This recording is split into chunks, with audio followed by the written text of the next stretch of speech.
Basketball. I'm Dustin. This is Nameco. Welcome to Fantasy Smack Talk. This is our bust/overvalued show. That's a key point right there. Very key in this one. Not all necessarily bust, but we think some of these guys are just going a little too early for our liking. Before we get into it, we have our top 100 and all of our rankings on the site. We're not going to be doing rankings videos this year. Just with so much going on with free agency, it just seemed like it was just going to be too much changing to do the videos, but we will have the rankings up on the site, so be sure to check those out. Brent, start us off. All right, we're going to start off with Marcus Camby. Now, this guy's been in the league forever. But here's the deal with him. He's going to get you some boards. He's going to get you some blocks. Greg Oden looks like he's going to be out again this year, so shouldn't cut too much into his minutes. But the guy averaged 4.7 points a game. Oh, it's terrible. And you got to get this guy decently early, like middle rounds. We just say, get a young guy, stay clear of the old man Camby. Next, we got another old big man, and that's Tim Duncan. His minutes have gone down each of the last 4 years. I think that could definitely happen again. And with the Spurs and a lot of the other good teams in the NBA that have no reason to wear down their starters during the regular season, I think they're going to do that again just so that Duncan can be ready for the playoffs. He's a very frustrating guy to own, trust me, I know. So be careful with Duncan. Make sure he's going late enough before you draft. Everything Dustin just said, just put it in Kevin Garnett and then replay the video. It's pretty much the same thing, and I know what you're thinking. That shortened season, while it's going to help these older guys, not so much. There are a ton of back-to-back games, and a lot of teams are playing back-to-back-to-back games. A lot more wear and tear actually might be happening on some of these older guys, so a lot more rest. So just young with upside. That's a theme this year for us.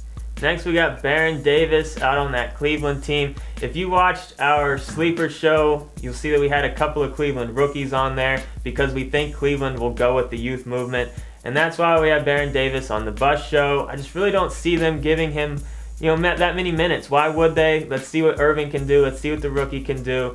I don't like Baron Davis this year. Even if he does end up leaving Cleveland, he's going to have to land in the most perfect situation to have value. Steer clear of him. Man, I don't see many people bidding on Baron Davis and his trashness.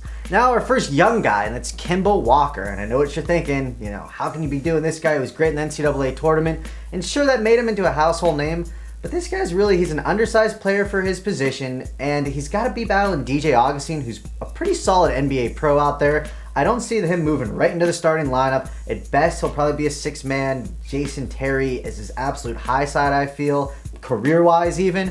But regardless, his rookie year, he ain't going to be, blowing anybody away. Just stay away from him. Name recognition, not worth drafting.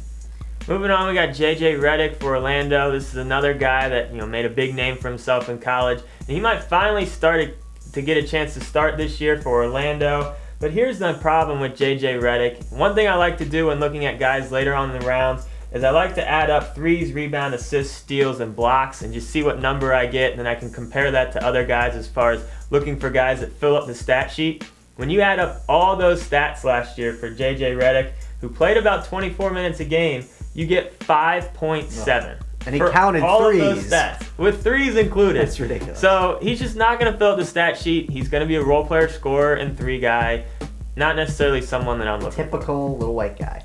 Next, we got Mike Bibby. And here's the deal. He's probably going to be in New York City, it's looking like. We don't care. He's old. He's not very good. At the end of the draft, somebody in your league is going to be panicking who to take. They're going to see the name. It's not 1998 anymore. Don't take Mike Bibby. Was he even playing in 98? I don't know. You went back pretty far on that one. All right, it's not 2005 anymore.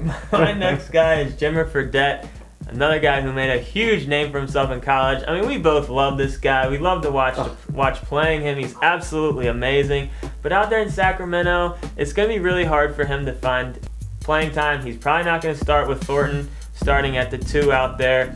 But when he does come out on the field, on the court, he's going to be shooting those long threes up. You got to love that. He can definitely be a role player 3 and point guy, but just don't expect a ton of minutes his rookie year. And if you're hating on the Jimmer comments, wait for this one. Blake Griffin.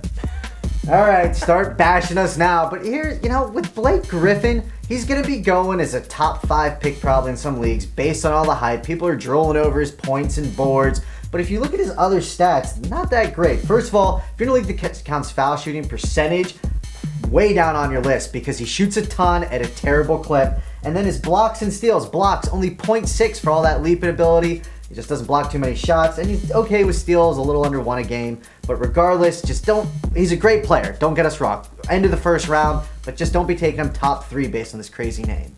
And the last guy we're going to talk about is Elton Brand. Here's my problem with him. He did have kind of a nice year last year. His numbers were up from the year before, but before that he had 5 straight years of his numbers going down.